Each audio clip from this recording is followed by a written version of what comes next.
What's up guys, welcome back to another episode of Entitled People. Hope you're all doing awesome. Let's get right into today's stories. $14,000 credit off your bill? Not enough for this, Karen. So this happened when I was supporting the floor for a team taking calls for a large American cell phone company. The last agent on my team is taking their last call, and I'm just getting things ready to head out for the night. Around midnight-ish, we're the last team to finish for the night, when the agent comes to my cubicle with the look of absolute dread. Immediate escalation. I toss on my headset and tell my agent to send her over as soon as possible. She cold transfers her to me, which I totally get, and I get my first blast from this Karen right out of the gate. You better be the f***ing manager. Hey there Karen, I'm OP, and I'm currently supervising the floor. I understand you're looking to talk with me, how can I help you out? I ask, but I have her account in front of me at this point, and see a bill coming due for a little more than $16,000. I suspect this is going to be our issue. There is absolutely no f***ing way I'm paying this bill. This is unacceptable. Yeah, no, I totally get where you're coming from. I definitely wouldn't be prepared for a bill like that. Let me take a look and see what's going on here and get this sorted out. It's at this point when I open the bill in question and see a roughly $16,000 charge for roaming data. Uh-oh. Karen here went on vacation to a very beautiful yet very remote island. The going rate for data is an eye-watering $15 per megabyte. Karen used over a gigabyte of data while on this vacation. Now I'm sure a lot of people are thinking, are there no protections that stop things like this from happening? And you'd be absolutely right. We sent over 40 text messages warning about data use, and notifying what the current charges for data were at the time, as well as turned off her data at the $500 mark, which she manually turned back on. While I'm looking through the account figuring out what exactly happened here, Karen screams obscenities about how evil we are, and how I'm personally going to be jailed for this offense, until I finally chime in and get the ball rolling. Okay Karen, so just taking a look here, I can see the discrepancy in the bill is caused by a charge from data use while traveling. Let me see if... I did not use that much data. That is f***ing ridiculous. How can you even say that? How stupid are you? Well, taking a look here, I see over a gigabyte of data usage on the week of the vacation, which, as you were advised, is billed at $15 per megabyte. Nobody notified me of anything. There is no way I could have known it would cost that much. I understand no employee advised you before your trip, but that is only because you never called us, and we had no idea your vacation was coming so soon. I was too busy to call you guys. I don't work for you guys, I don't know these things. I get that, but we also notified you over 40 times about these data charges, all of them including your current charge as well as the data rate for the area you're in. I understand this is a large bill, but we gave you every opportunity to call us and rectify the situation, and you chose not to. At this point, I can offer you a maximum of $750 as a credit towards the charge. Are you f***ing kidding me? $750? That's f***ing nothing. I go on Facebook and watch a few videos and get this bill? You're such a f***ing idiot, I'm not paying a cent for this. Let me put you on hold for a second, I'll see if there's anything else I can do. This is where things get interesting. I look through incredibly old policies on international travel, when I find one that actually lets me re-rate charges from this particular country, for God knows what reason, all the way down to $2 per megabyte. Still a lot of money for a cell phone bill, but is sure as crap better than what she had right now. All in all, the credit I could apply using this policy to justify it was about $14,000. I'm ecstatic coming to the phone. This should be a slam dunk. Hey there Karen, I hope you're still with me, I've got some good news. So looking through some older policies, I found one that allows me to apply $14,000 to your account. Thank you so much for being patient with me, I'm glad we could find a better solution here. Laugh snorts. I don't think you heard me. Excuse me? I am not paying any of this bill.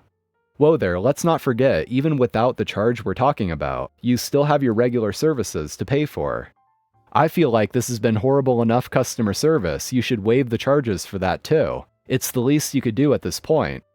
Well, I'm sorry to tell you that's not how this works, and the absolute most I can apply is the $14,000 I've already offered, and that alone is orders of magnitude larger than any other single credit I've personally applied. You're f***ing heartless. I need to speak to your boss right f***ing now.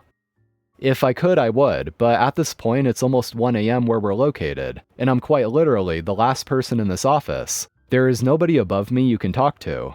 If you'd like, I can send her an email letting her know you would like to talk. She'll be in this morning. Do it now, I am not paying for this.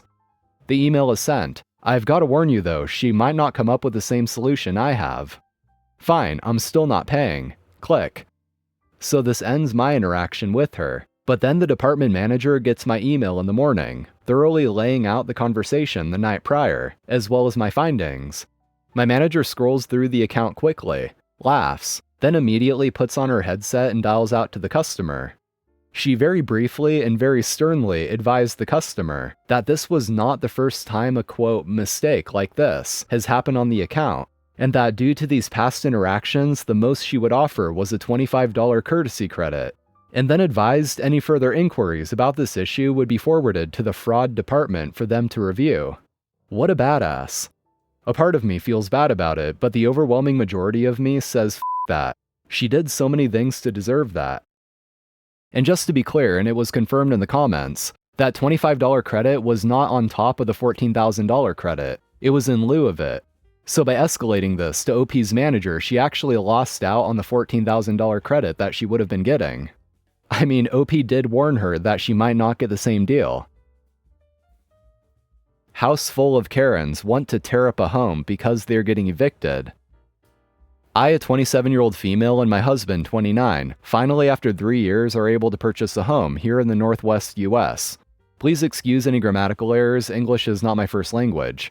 We found the home of our dreams, but it was tenant occupied, with their lease expiring. The homeowner was getting older and wanted to sell the home instead of renting it. The tenants were given an 18-month notice to vacate so he could list it, unless they wanted to purchase it from him.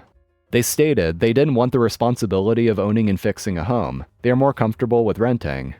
They rented the home from him for 15 years, and they were offered the home for 1/8 the price we paid for it, and 1/12 the value. Well, after 18 months, he listed, and we went under contract, giving 4 months until closing. 2 of the 5 roommates left, and the other 3 were a couple and their 21-year-old daughter. The inspector came after giving them a 1-week notice, and they caused nothing but havoc. They trashed the fireplace and the entire home, ruined the HVAC, stained the floors, put holes in the carpet and walls, and left the garden hose on so water gets in the crawl space under the home. It was a mess, but the inspector noted everything. Now comes the fun part. The tenants refused to pay their utilities and asked if the homeowner would extend their lease, since it was their daughter's childhood home. The homeowner refused and showed them the contract and the damages. They complained that they should have been given the home since they rented so long, but the homeowner said tough noodles. The tenant couple vacated when the homeowner showed the eviction documents, but left their 21-year-old daughter. She requested that when we purchased the home if we could be her roommates and put her on the title. We laughed and said no. She blamed us, stating we took her home from her and it's our fault she has to leave.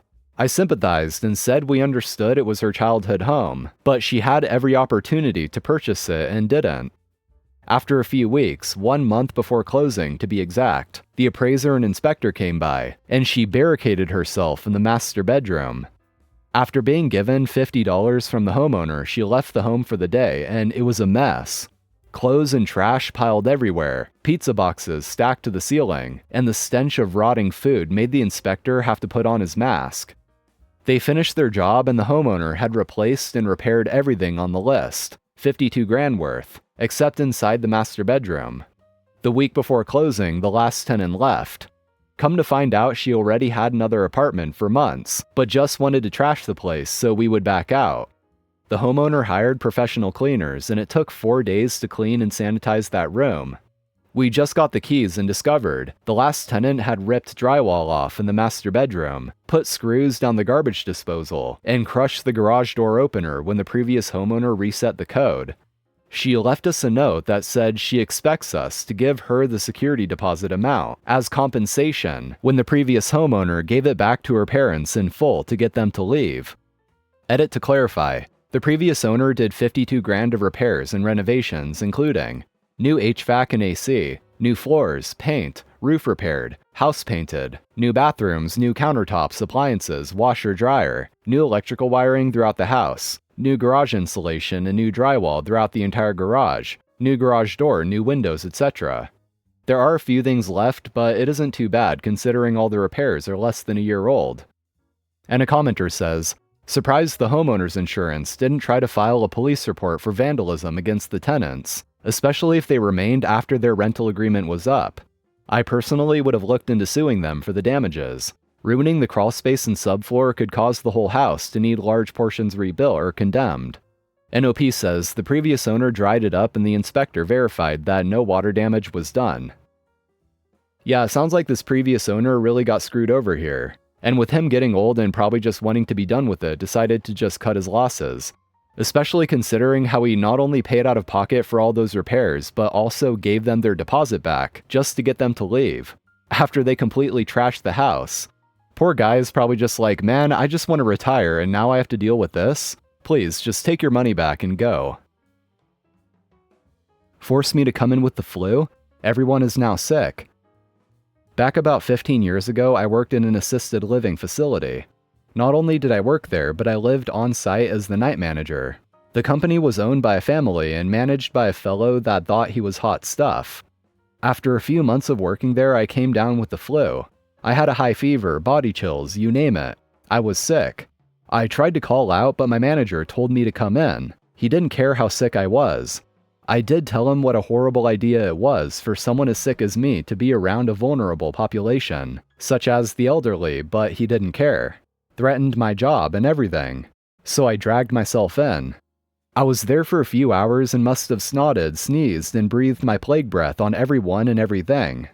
Eventually, I was sent back to my rooms after some resident complained that I was basically a zombie. A few days later, and feeling much better, I heard from my manager I'd managed to get the whole office staff and other residents sick. He told me he regretted making me come in given how sick I was and how I got everyone else sick. I told him I was sick. Alright guys, that's all for today. Thank you for watching, I appreciate it. Like if you enjoyed and subscribe for more, and I'll see you all next time.